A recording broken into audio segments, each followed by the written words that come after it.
The American College of Sports Medicine recently came out with a study that shows that 35% or more of the elite professional and college athletes around the world are struggling with depression, eating disorders, anxiety, ADHD, sleep issues, relationship issues, and so much more. As a sports psychology coach for over 40 years, David Essel believes that the number of professional athletes affected by mental health and other issues is probably closer to 60%. David's work includes using visualization, cognitive behavioral therapy, emotional freedom technique, meditation, the Sedona method, amino acid supplementation, as well as writing exercises designed to expose the mental and emotional patterns. David Essel, welcome to the show.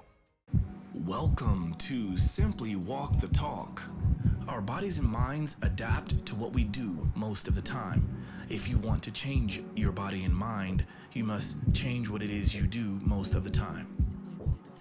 This podcast explores all things health, wellness, fitness, lifestyle, and biohacking.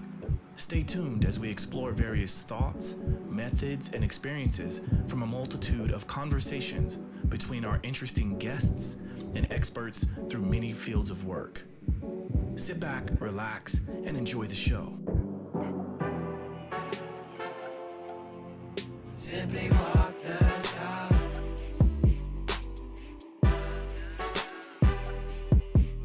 Simply walk the talk.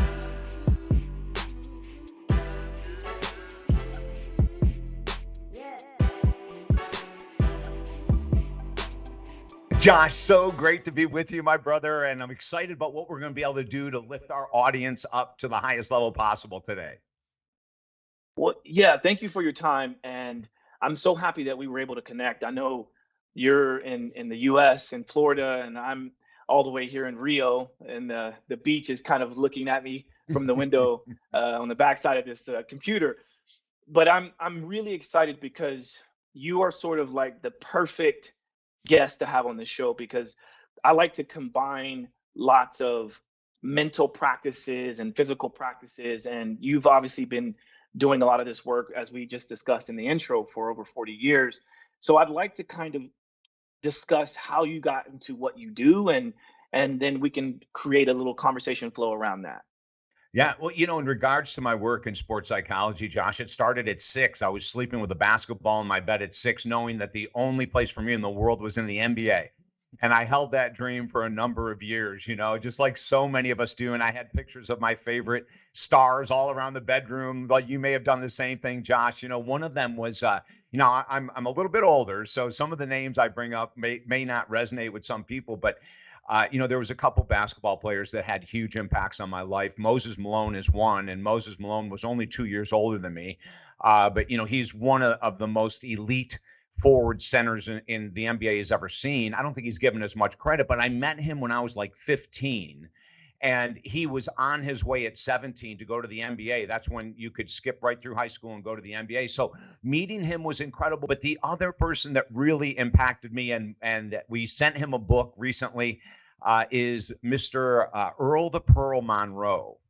And Earl the Pearl Monroe. Oh, yeah. Now we're going back some time, Josh. And, in high school, they would call me Earl the Pearl Essel, because all I would do was mimic him constantly. His reverse spin, his fake reverse spin, his double fake reverse spin, and so that was where, how I grew up in this world. I played basketball. Obviously, I played at Syracuse University for 2 years, which was one of the greatest highlights I could ever imagine, and the people that I met there were just unbelievable. But, recently when we out with this book, I had to find Mr. Monroe, and my publicist TJ did find him, and he should have his book coming today in the mail. And Josh, it's funny. I feel like a 10-year-old when I met Earl the Pearl Monroe. I met him at 10 at a basketball exhibition that was canceled because of snow. I grew up in Syracuse, New York. Begged my dad to take me down. The blizzard was horrendous. They finally, I got my dad to weaken, and he took me there. Everything was canceled. And so he goes, it's not even a bother to go into the building. I said, no, we got to go in. So we went into the building, and the doorway from the outside to the gymnasium was open, but the gymnasium doors were locked. And Earl the Pearl was with Washington then. And it was an exhibition game against the New York Knicks. So I said to my dad, we got to wait a little while. And we waited. And my dad said, that's it. We got to go. There's no one coming. And a car pulled up. And I go, oh my God. Now I had no idea who it was, Josh, right? But the door opened and here are these, now I was 10 or 12. So here are these two guys that are monsters. And Earl the Pearl Monroe was dressed so hip, man. He had a full leather or a full jacket all the way down to his boots. His black boots were shiny like you wouldn't believe. He was style, man. He was everything. I got his autograph. And I will tell you, looking back at experiences like this, it is life changing. Like, that's not an overstatement, like he actually gave me the time. He spoke to me. He was incredibly kind to this little kid. And I'm hoping, I put my cell phone in the book and I'm hoping to God that I at least get a text from him. If it doesn't happen, that's okay. But, these type of memories, all of us should be reflecting on, especially Josh, in the crazy world we're in today. And I'm not saying, live your glory days, like stay stuck in when you're a high school star or something and only talk about that. But we do need to go back in time and have gratitude, for so many things that happened that got us to where we are today. I couldn't agree more. And I love that I can feel your passion through everything you were describing. And I'm very, very similar in that I thought, like, I remember my first ever email that I created was going pro 22 because I knew I was going to go pro and my number was 22. And I used to look up to Reggie Miller. That was one of my favorites. Yeah. And then of course like Clyde Drexler and a lot of these guys during that time. And I think like most kids who loved the sport of basketball, you couldn't help but remember Michael Jordan and Scottie Pippen and all these things. But I kind of was the guy that rooted for the underdog, if you will. Yeah. And so I appreciated people like Reggie Miller, and I used to emulate my game after him, sort of like you did with Earl the Pearl. Yeah. And then that I feel like led to lots of other things throughout my life because I got a chance to understand that these guys weren't just talented, but they worked their butts off. Some of the best players, Yeah. especially like Jordan, would be the first in the gym and the last out. Yeah. And once I started to kind of understand that, then it helped me to formulate the best practices within myself. Stop worrying about how many points you make your team better. Yeah. So, Yeah. but I think this is a really good segue into what you do today. How do you leverage your background into a lot of your work today? Well, everything, it comes from a mental perspective, Josh. It doesn't matter what we're dealing with, relationship challenges, addictions, financial challenges. When we talk sports, we talk about someone like a Russell Westbrook or a Kyle Lowry last year that were starters that were asked to come off the bench, and they both came off the bench with this passion and this fire, type. And I love that. I love those guys that are so humble, that are so real, that all they want to do is what you said, help the team to win. And so it was a natural progression for me. I was a point guard, shooting guard. It was a natural progression for me to stay in a point of leadership once I got out of college, and I love to lead. I actually get off on it, being responsible, having the responsibility to keep the team up, to keep them running the offense the way it's supposed to be run. There was a lot of responsibility back then, and I ate it up, Josh. I remember in practices, after every practice, people coming up and say, Essel, would you take it easy on me on defense? It's not like this is a championship game, but I was playing the way that I had heard some other pros when I was a kid, that they practice as hard as they played. And I took that attitude, and I will say this, I think this is a very important point to make, whether we're talking about sports or a boss you have.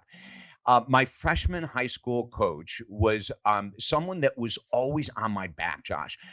No matter what I did, it wasn't good enough. And he continued to stress defense, learning how to take offensive fouls. Now, I'll tell you, in ninth grade, you don't give a crap about that. Like, you want to score, man. Yeah. I mean, I'm a shooting guard, coach. What the hell am I doing? Doing all these slide drills. I don't need these slide drills. I need to shoot more, type of thing. And he would just really come down on me, and I was always the one running sprints after practice because I didn't do something correctly. And he drilled into me in a way I didn't want it, though, but he drilled into me this most important part of the game, which is defense. Now, that's a strange or a strong statement to make, but I do believe it is true. And so I went to transfer schools because honestly, the guy's name was Coach Larry Miller, and I could not stand him. And I got my parents to agree to transfer to another school. The very first thing that happens, Josh, is Coach Dale Hesser at the new school sees me playing in a summer league and he pulls me aside and he said, "Who the hell taught you to take offensive charges?" And I go, "Oh my God, Larry Miller." And a little while later, he goes, "Who got you in this kind of condition?" He said, "You've been running for 3 hours. You haven't taken a break. Like, who does this?" I go, "Well, Larry Miller," you know, and then he would say, "No, on defense, you have not, you haven't had a foul all summer, but you've had 20 steals. And the refs are Mm, always looking for the slap on the hand, the slap on the winner. Who taught you that? Oh my God, Larry Miller. And so Josh, I had to wow. originally like start to look at when I got to Syracuse University, I had the same questions. I was a walk-on. I did not get a scholarship the first 2 years.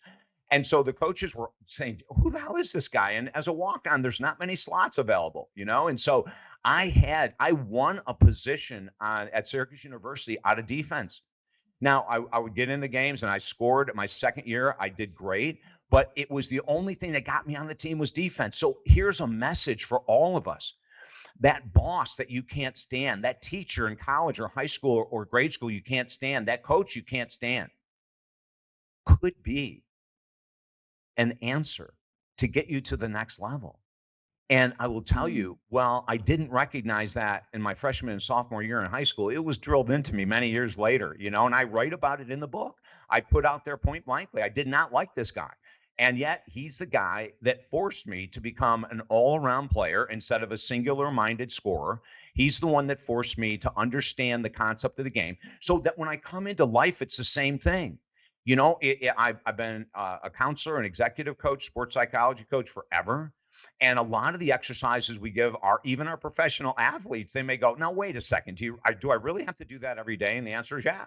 Now, if you want to improve, follow my work. If you don't, you'll find another sports psychology coach that won't make you do this stuff, right? But I learned so well from Larry Miller about the foundations, the basics. And sorry, Josh, I'm going off so much, but you look at someone like a Kyle Lowry, 6 foot tall. He scores effortlessly in the lane against 7 footers. It's because of his footwork. It's fundamentals. It's all basic fundamentals. And you can see this in every sport.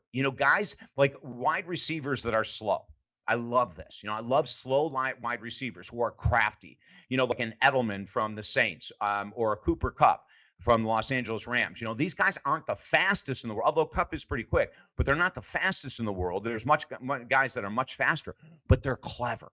They found a way to utilize their gifts and their talents. And then the last story I'll tell, if you're if you're a grammar school athlete, high school, college, pro, it doesn't matter. Make sure you're in the right position for your gifts and your talents. And this is a mistake a lot of athletes make. There's an opportunity at any time to go to your coach and say, "Hey, I'm not getting enough playing time. What if I went to defense? What if I mean, there's many college quarterbacks that have transferred into the pros as defensive backs. There's many running backs that have turned into the pros as linebackers. So maybe you're in the wrong position. And I'll tell you a story. There's a guy, his name is Marquette King, and he's a punter in the NFL and the XFL. He was with the Raiders for a number of years. And then he went to the XFL a year ago, and he won the championship as the punter for Washington DC United, or something like that in the XFL. But here's his story that's fascinating, Josh, and this is important for all of us.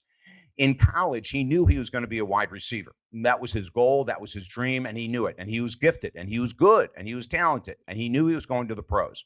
So over the summer, he would train with his quarterback and they would just go out in the field, run routes. And one day the quarterback didn't show up.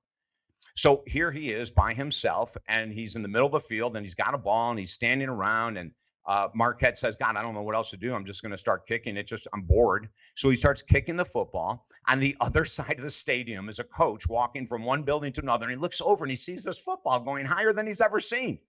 And he comes around the stadium and there's the only player on the field is Marquette King. And the coach goes, "Marquette, who else was here with you?" Marquette goes, "Nobody. I'm waiting for the quarterback. He's never showed up." And he goes, "Well, who was here kicking that ball?" And Marquette looks at him. He goes, "I was." He goes, "Son, you just found yourself a new position and you'll be a pro." wow. And he took the coach's advice. He became a punter and he made it to the pros, Josh. So whether it's, your parents and you're a 15-year-old listening to this right now and you're going, oh my God, my parents might be right. Yeah, they might be right. If you're a high school player, a college player, like get real with yourself, right? Because if you do say to someone, hey, do you see me in a better position? Do you see where I could play more? Do you see where I could be more of an asset to the team? Is there a position?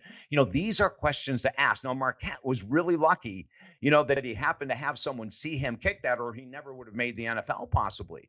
But, when the coach saw him, the coach said, no, your NFL career is not going to be as a receiver. He said, we need you as a punter. And it's just kind of cool. We have tons of stories like that in the book, Josh, to lift people up. And then we also have stories of, athletes that have struggled greatly and overcome major challenges in their lives. So the book, we wrote it for athletes to help athletes because I love working with athletes.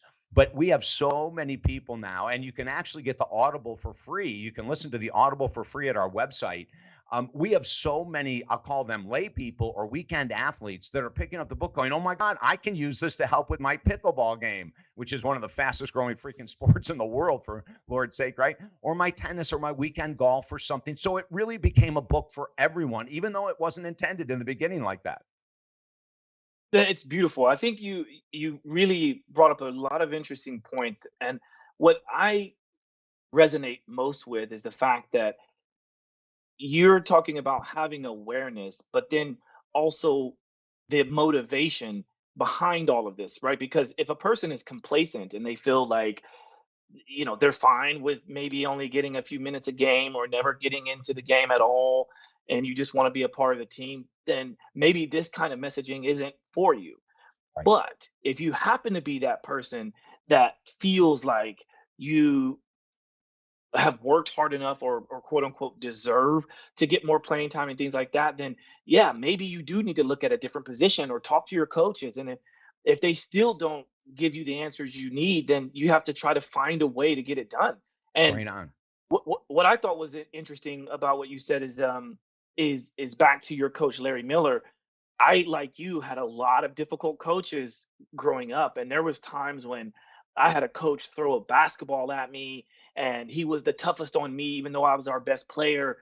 But when I look back at it, it's like it's true. It's even though it was difficult in the time, looking past that, I realized he really, truthfully was in his own way, his own Yeah. weird way, was trying to make me the best athlete I could be, and I did. Yeah. So Yeah. I think that's really, really important. Let's talk directly about the book. Now I know Gordon has pulled up briefly on the screen here. He pulled up some examples of Mhm. the book, but let's talk about some of the challenges you've had with that and some of the successes you've had with the book. What is the name of it again? Mental mastery and maximum performance for professional athletes. Josh, I have to tell you, Mouthful. yeah, it's a mouthful. That's right. But when that American College of Sports Medicine study that you opened the show with came out, 35% of elite athletes, professional athletes, and college athletes around the world are struggling greatly. We know it's at 60%. That's just from our private practice, And listen, there's probably 70 to 80% of the world that is struggling with something right now, and that's not an understatement. So the fact that we say 60% of professional athletes is closer to reality because it's closer to the world. People have this misconception about so many professional athletes. They don't understand, what it's like to have the pressure on your back, the target on your back every night to perform at a level to show that you're worthy of the money you're being paid. Some of these guys, I mean, we're talking millions upon millions of dollars. And as a general public, we don't understand the pressure they're facing. Number one. Number two, a lot of these athletes are away from their families 60 to 70% of the year. Now, just slow down. They're not with their partner 60 to 70% of the year. They don't see their children 60 or 70% of the year. I remember last year at the playoffs with the Miami Heat and Denver Nuggets, at the game that the Heat actually won. We only won one of the games against the Nuggets for the finals. They grabbed Jimmy Butler as he was trying to get off the court, and they say, "Hey, we just need to talk to you for a second. What'd you think of this victory tonight?" And he goes, "We did great." He goes, "But listen, I've got to see my daughter. I haven't seen her in 3 weeks," and he just walked away.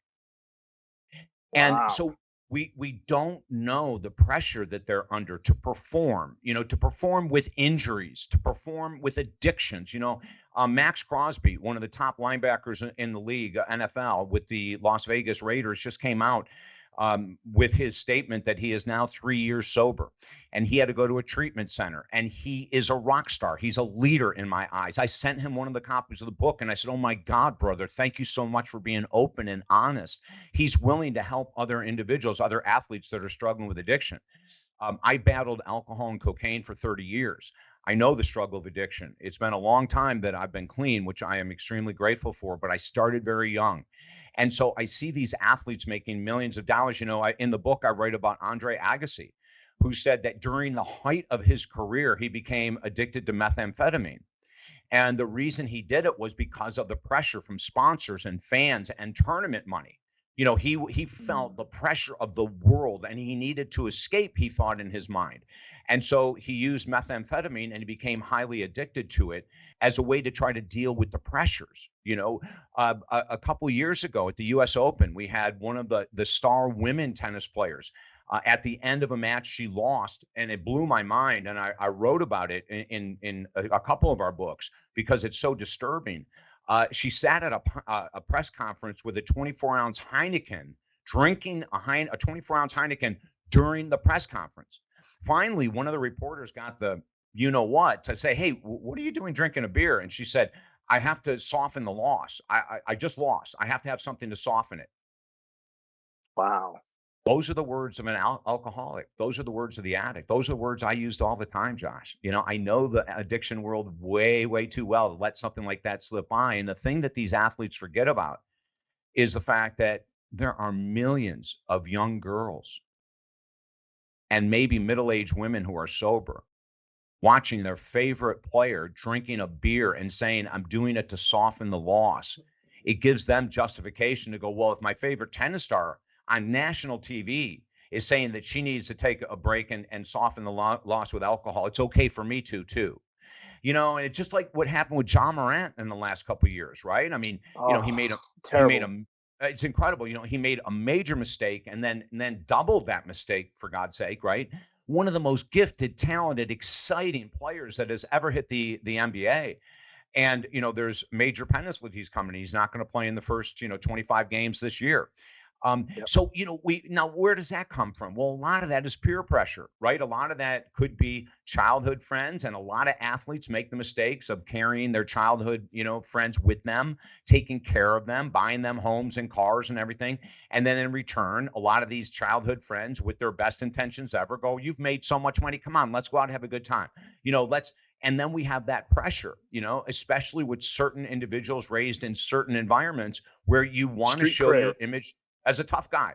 You Yeah. want to have that tough guy image. Hey, yeah, I make 200 million as I have this gun next to I make 200 million, but I'm a tough guy at heart. This is Yep. what I really am. And so when we see those things happening, we really take notice. The NBA came out, 2 years ago with NBA Mind Health. Kevin Love, DeMar DeRozan, all these stars coming on. Kevin Love on national TV says in the ad, "The greatest move I ever made was the call for help with mental health." I mean, I herald these people. I herald these athletes. The Indianapolis Colts 2 years ago came out with "Kick the Stigma of Mental Health." And they had their team, their athletes on TV doing the PSAs, and so we're seeing that the American College of Sports Medicine came out with this study because it's real. The NBA doesn't put millions of dollars into NBA Mind Health unless there's a serious issue with mental health in the NBA. Same thing with the Yep. NFL, Major League Baseball. We tell a story in the book, Josh, the Los Angeles Dodgers and a pitcher, Andrew Tolles, who was released by the Dodgers. After he was released, they found out that he had schizophrenia and bipolar disorder, which I know in the world of counseling is a straight shot to the streets for most people that aren't medicated correctly. And so they took Andrew and put him back on the roster, never to play again, but so that he could have health insurance to get the medication he couldn't afford. So, we share these stories because we want the world to know. I mean, I want to blow up, the Dodgers for doing that. Are you kidding me? That's a powerful freaking move, and for the NBA to do that and the NFL to do it. So, the book came out because it is time that we take this stuff very seriously. A great fighter, a heavyweight fighter. Oh my gosh, Deontay Wilder. We Yep. tell a story about him, and it blew my mind, Josh. And I've worked with athletes for 43 years, but what Deontay said absolutely exploded my brain.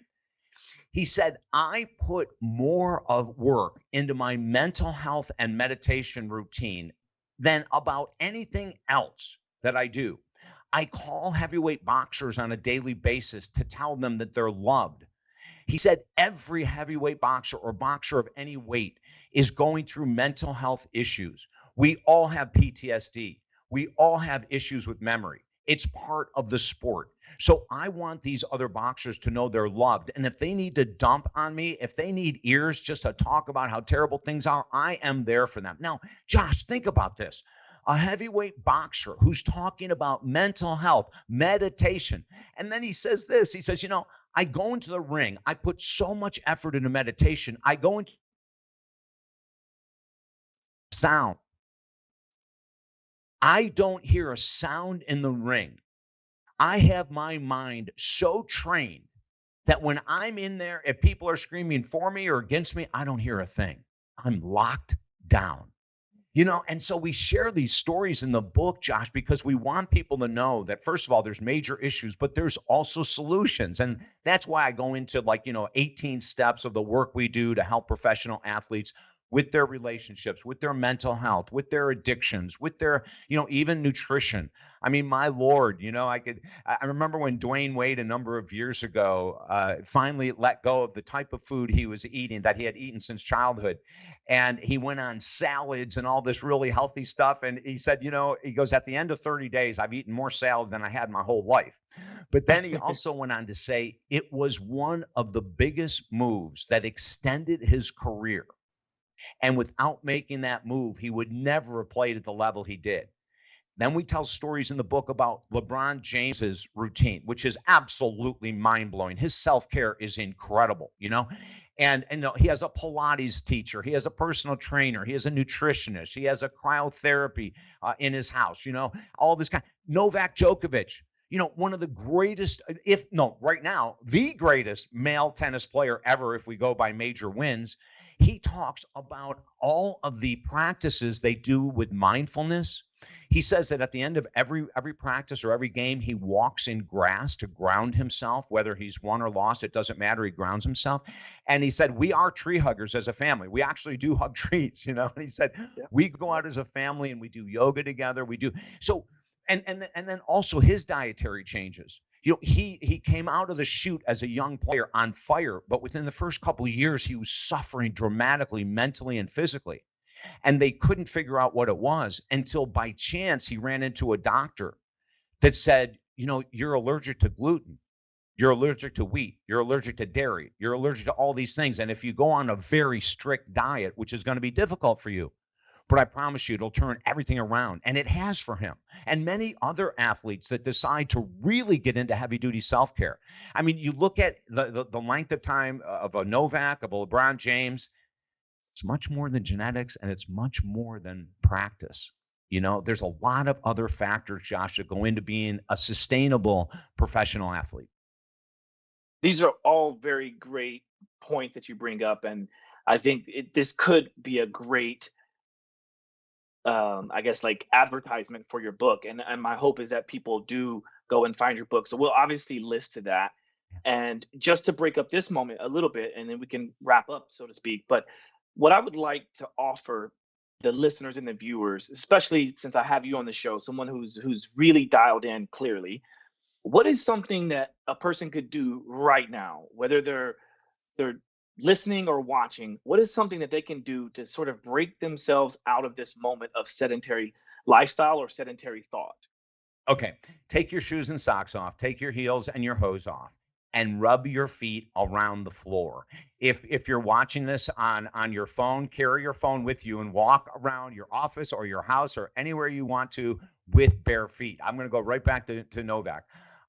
We've known this forever, Josh. This isn't new news. You know that a grounding exercise is crucially important, not just after physical activity, even after meditation or after sitting at your desk for 8 hours. I mean, we want to move. You know, the body wants to move. The body needs to move. You know, for endorphin release in the brain, increase in circulation, for focus. I mean, all these different reasons. So if you're with us right now, take off those shoes and socks. If you're in an office and you get in trouble, I'll write a note and send you a note that Dr. David said it was okay for you to take your shoes and socks off in the office, and so you Yeah, won't there get you into go. trouble. There you go. but Yeah. but I would do that right now. I love that you brought that up because anybody that's ever known me, or especially anybody that's watching this show, knows I talk tons and tons and tons about grounding and earthing. In fact, this is kind of a segue for the future. This show is going to be talking a lot more about that because there's a lot of new tools that have come out in the last few years in a way that people can ground in their home.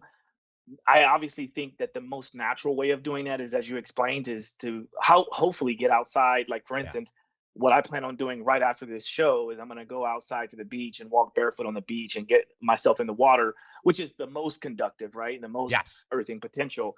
But then we have to look at like people like myself who travel a lot. I'm sure you probably do as well. And so, how can you keep up with that even while you're on the road? And there's a lot that we can talk about that. So we may save that for a later show, but I'm glad you brought that up because that is very profound. Because at the end of the day, we are electrical beings, and if we can sort of dock ourselves into the earth is like a dock, and we can plug ourselves into that docking system to help open up the circuit. Yeah. And I if we love it. want better circulation, then there you go. So Yep. thank you for sharing that. Yeah. Um, I want to make sure that before we get into the last couple of questions on the show, I want to make sure that we touch on a number of things because clearly you've worked with some high profile people. I just want to make sure that anybody that's listening to this, they don't away from this thinking that they can't work with you because they're not a professional athlete or Yeah. they're not a star. So how would you address that? Well, for 43 years, we haven't just worked with athletes. You know, this happens to be a passion of mine, and a percentage of our work is with athletes. But Josh, it's a great question, and I'm going to answer it maybe in a little different way. Over the years, I have discovered within my own life so many different challenges that I didn't know how to actually get over. I had a failed suicide attempt in 1990.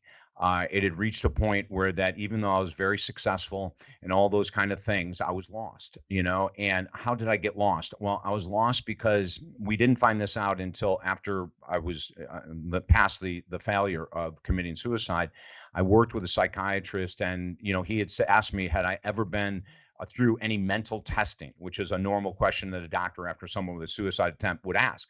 And I said, absolutely not. And he said, but you're a therapist and you're all these things, and you've never gone through any kind of testing for depression, anxiety, PTSD. I said, honestly, doc, no. I've always felt that I was great. But what had happened was, and there's always a reason for addiction, Josh. I mean, addictions just don't happen out of the blue. There's a benefit to addictions. Now, the Mm. benefit is short term, the benefit is short lived. But if there wasn't a benefit for addictions, we would never become addicted to food or alcohol or nicotine or pot or anything, heroin, social media, if there wasn't a benefit to the addiction. And what I found in my case up until 1990 was the benefit of cocaine and alcohol was submerging the depression and anxiety that had been with me since I was a little kid. So in 1990, everything changed. And I have to say, in the most bizarre way to most people, it was the failed attempt that saved my life. And it put me on a completely new pathway. And part of that pathway was looking at and evaluating, the fact that I had carried depression, anxiety, ADD, and ADHD since I was a child. And after going through all these tests, I'll tell you something funny. I came in after doing all the tests with a doctor, and he gave me the results, and I said they're all incorrect. Now, I wasn't trying to be arrogant, Josh, but I just said, Doc, wait a minute. I can't get to this level in life. I can't get to this level of success and health. And, I've always put my body first, other than the drug use and alcohol use. Even then, I was training hard in the gym every day. But I said, I can't be. And he said, okay, you don't believe the end result. I said, no, I don't. He said, let's go through them again. And he said, I'll tell you what, I'm going to send you to a different practitioner so that you know that it can't be me. And sure enough, Josh, everything he diagnosed came back. And he said to me, listen, the benefit of the addiction is that it kept you alive for 1990. It allowed you to outwork yourself with serious addictions. Now, think about that. You have this addiction that's covering up depression, anxiety, ADD, and ADHD so you can keep doing work. If you were exposed to the fact that you had depression, anxiety, ADD, and ADHD, you may back away from this work. You may see it as negative.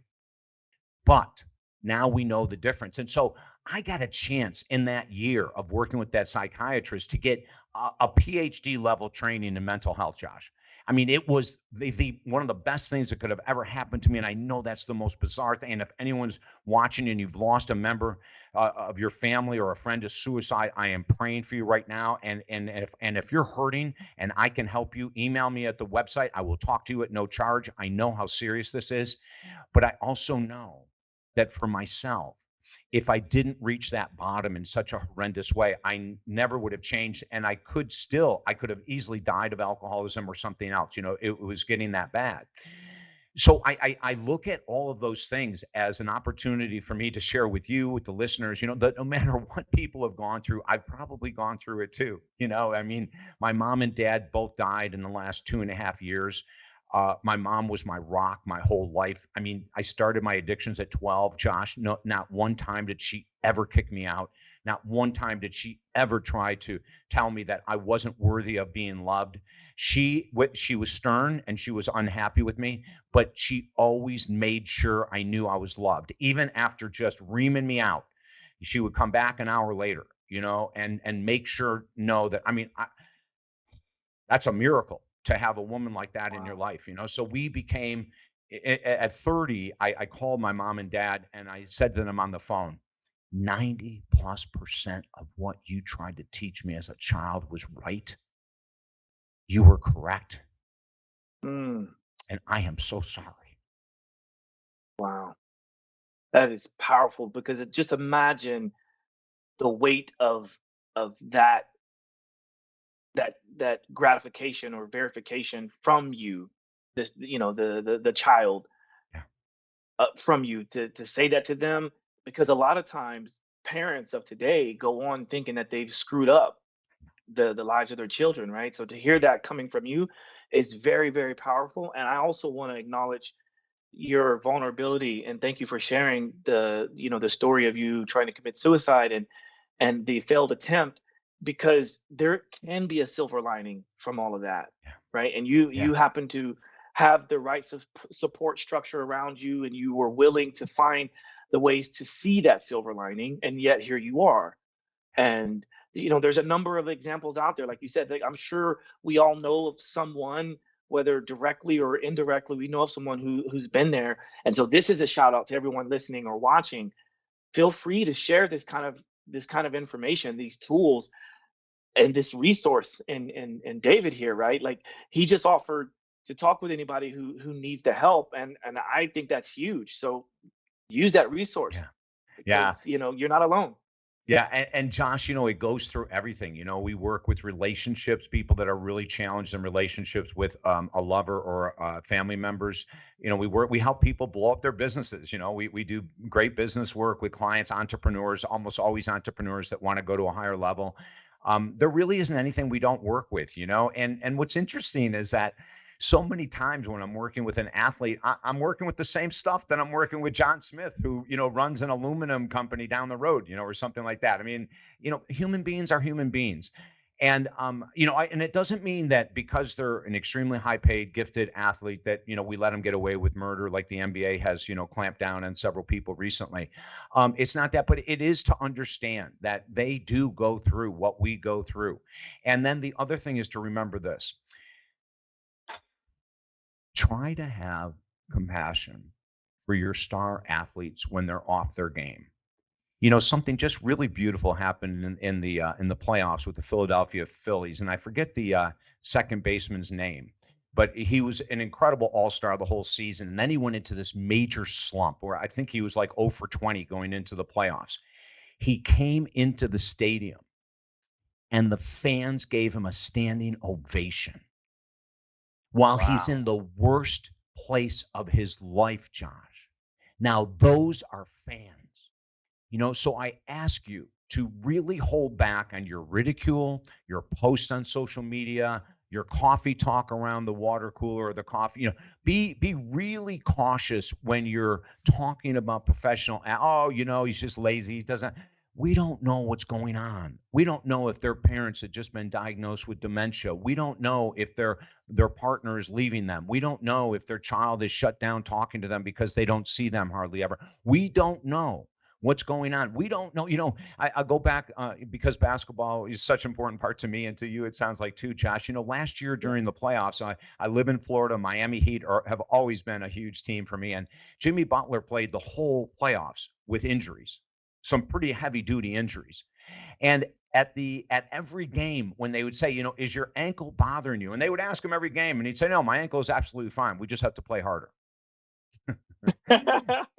It's just we have these guys like that who to me are incredible role models, and there he goes. There's my man, Jimmy. Oh my God, what a player. Speaking of just very quickly, 'cause I know we got to wrap up soon, but just speaking of Jimmy Butler and mental health, you see the what did they call the media day when he came in with this Yes. which obviously I think he's trolling and he's having fun with it and everything, but it's just interesting that you bring him up, and especially when we're talking about all these things, because is he really just trolling or is there something else going on? Who's to know? Yeah, who is to know? And it could be that he just wants to change. It could be that simple. Hey, like Dennis Rodman. Yeah, I'm tired of this look. I want a new look. There's nothing wrong with that at all, and Nope. and so we have to, look. As a matter of fact, Josh, I've got one more story I've got to tell about basketball if we have a couple minutes. Is that okay? Yeah, sure. Okay. So Charles Barkley, I'm going to go back to Moses Malone. So Charles Barkley is talking about his mentor. And I'm watching this video. I'm going, I wonder who his mentor was. And he says, Moses Malone. And immediately my eyes lit up because this guy had such a huge impact on my life. Moses did. And so I'm listening. And he said, my first year in the league, I walk in, there's Moses. I go over to him. I said, gosh, it's so great to meet you. And, I've been watching you and you're an incredible player. And he said, Moses looked at me and he goes, you're fat. You're slow. You're lazy. You're never going to be an all-star. And he walked away. And Charles goes, what's going on? I walk in to greet this guy and immediately he puts me down, right? So Charles gets all frustrated and upset and he goes and finally says, screw it, I'm going to lose the 20 pounds. So he was at 290, gets to 270. And he gets to 270 and he's all proud of himself. And he goes, Moses, what do you think now? Moses walks over to him, looks at him and he goes, you're fat. You're lazy. You're really slow. You're never going to make it as an all-star. And Charles went nuts. He said, what's this guy want? I'm doing everything he says and it's not enough. He goes, so I lost another 20 pounds. I'm down to 240. I come back and I go, all right, Moses, now what do you think? And he goes, Moses looked at me and he goes, you're too light. Go to 250. Never leave there. You'll be an all-star. And it happened. Wow. Is that cool, Wow. Josh? Well, it's cool. Listen, you can't deny Moses Malone or Charles Barkley, especially Charles Barkley at his peak. He was a monster, but maybe that's what fueled him, right? Sometimes we have to have the things that fuel us if you have the desire and the motivation and the awareness to be able to do all these things. So very beautifully put. And I just want to be mindful of your time. So I'm going to go through these last couple of questions, if you don't mind. Yes.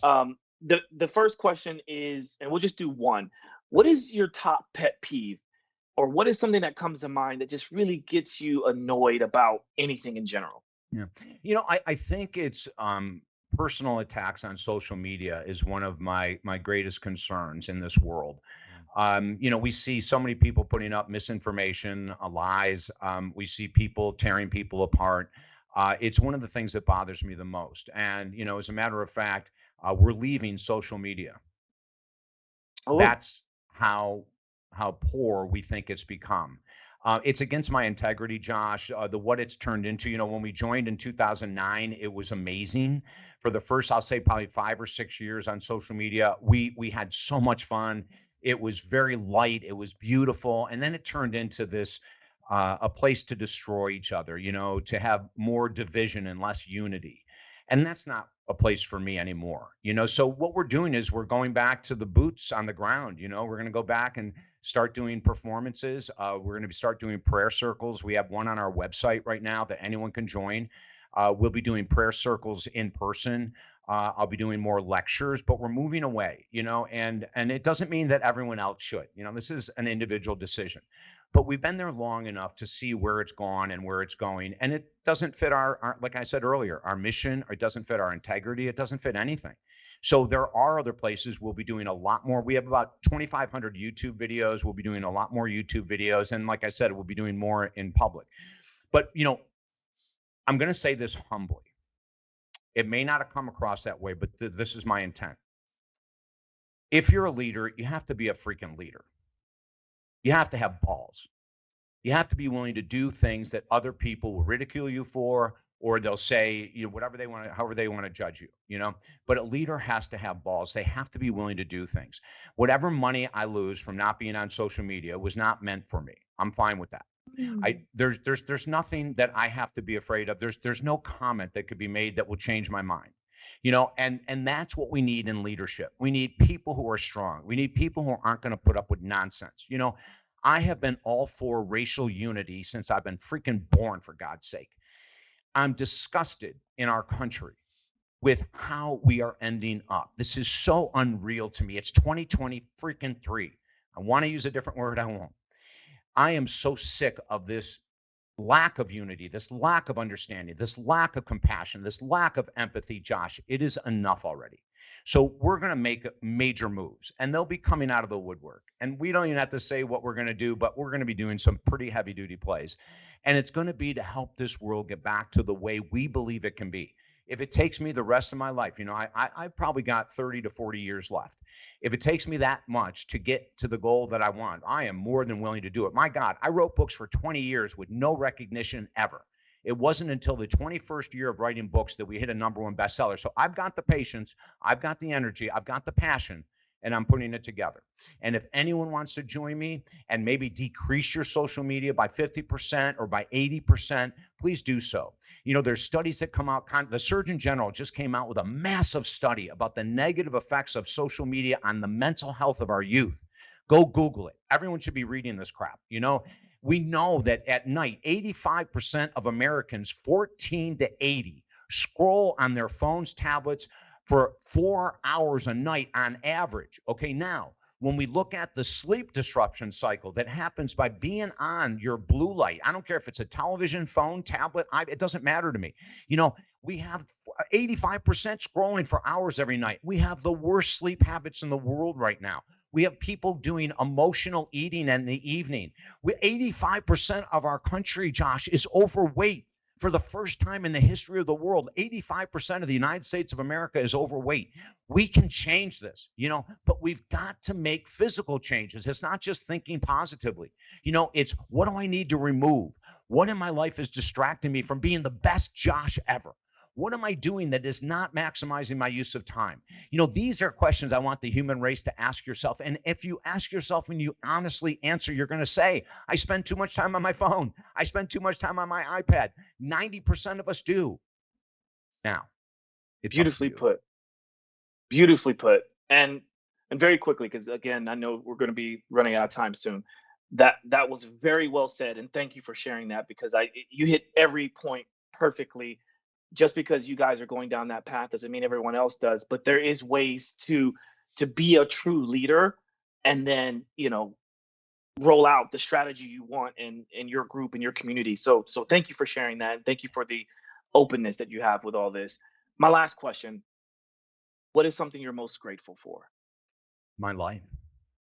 Number one, the fact that I'm here is just amazing. And number two is my parents. Mm. Wow. It's really hard leaving them, it's hard losing them. They are still with me, Josh. I'll make this really quick statement. They're here. They if you go to YouTube, you can watch the visitations that my mom and dad have both visited me with other people around that have noticed what is going on. It's the most incredible stories, and it's on our YouTube channel. Um, take a moment. If you believe your parents are the cause of all of your problems, just take a moment and slow down. I believed that for a long time, as I said earlier. You know, I don't know. I've been counseling for 43 years. I've never met a parent that intentionally hurt their child every day, that woke up in the morning and said, how could I hit little Johnny better today? How could I make Mary feel more insecure today? I have never met a person who intentionally does this. Parents that incorrectly parent were incorrectly parented, and they didn't know the difference, and they're doing the best they can. If you can forgive them because they're probably repeating the way they were treated, if you can open your mind to that concept, your whole heart will open. Your mind will open. Your compassion will increase. Because if you can do it with core family, you can do it with anyone. The hardest people to accept and forgive is our core family. The mom that was with us that neglected us, the dad that was the addict, whatever it is. They are the hardest people to love and to forgive if we were not emotionally supported as a child. And yet, the freedom comes to us in that moment of forgiveness more so than to our parents. You will become free. You'll become what I said earlier, a leader, you know? And this is what leaders do. They do the hard work. And so have a little compassion if you were raised. I'm sorry if you were raised in a really tough environment. It hurts my heart. You know, I have not. I mean, we were raised very low middle class. I mean, money was always very tight. But final thing, Josh, and you know, I keep saying this final thing. At 10 years of age, my mom, with her amazing heart, brought from New York City, from Harlem to Syracuse, New York, a black child that was in a program called the Fresh Air Fund. His name was Michael. And I remember it like yesterday. Michael came to our house and he was scared as hell. I didn't know what to think of it. I'm sure he was just lost. Where the hell am I? I'm surrounded by white people, for God's sake. Our whole neighborhood was white, and the neighborhood went up in arms when we brought a black child in. Now, this is in the 60s. We brought a black child in, and my parents went through hell. And my grandfather came and settled everything. And we had Michael for 3 months, and it was bliss. I am blessed to have parents that were so loving to the world, Josh, that my attitude is so different than many other white people because I do not see color. I see love. I see potential. I see everything. I don't see color. I never have, and I never will. Wow. Whew, that is a mic drop, Mr. Essel. Thank you Mm, so much for that. Um, just lastly, could you let people know, and we will put all this into the show notes so sure. people can follow you, but can you let people know the best ways to keep in touch with you, especially since you're going to be going off social media? Can Yeah. you let people know? Absolutely. Go to talkdavid.com. It's all I do, talk. So the appropriate name for the website is Talk David. Go to talkdavid.com. You can get four free books there. You can download 4 of our books for free. One is the Audible on mental mastery for professional athletes. That's free. All those books on the website are free. So take advantage of that. Join the prayer circle. Put your initials there. We pray for people every day. The list is growing. We love it. You know, we want more people to join that prayer circle. And then, you know, reach out to me at talkdavid.com. Send me an email through our contact us. And if there's something really struggling and you just need 15, 20 minutes to vent, you know, to let someone know that you're hurting, let it be me, for God's sake. You know, I will create the space and time so we can have some time together. You're never alone. I've been saying that for years, Josh. No one is ever alone, but sometimes you have to reach out and ask for help, and that's okay. That is definitely okay. Well, thank you for your time. I truthfully enjoyed this conversation with you, and for all the viewers and the listeners, if you found this to be as profound as I did, then please feel free to share this. Share this with someone that you think could learn something from this, or someone that finds this useful. Because at the end of the day, we are trying to just do our best to create the best communities in this world. So, thank you for your time. And this is Josh signing out from Simply Walk the Talk. Peace.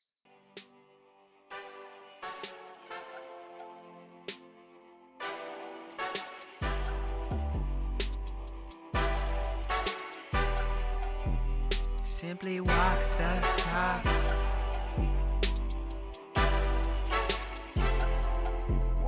Walk the talk, talking facts. Move like me, but I move a little fast. Make my move, here to last. Fasten these seatbelts, I'm coming past. Take care of me, longevity. Hack my biology, better believe. Walking the talk, soul, mind, and body connected. Better come give us a listen.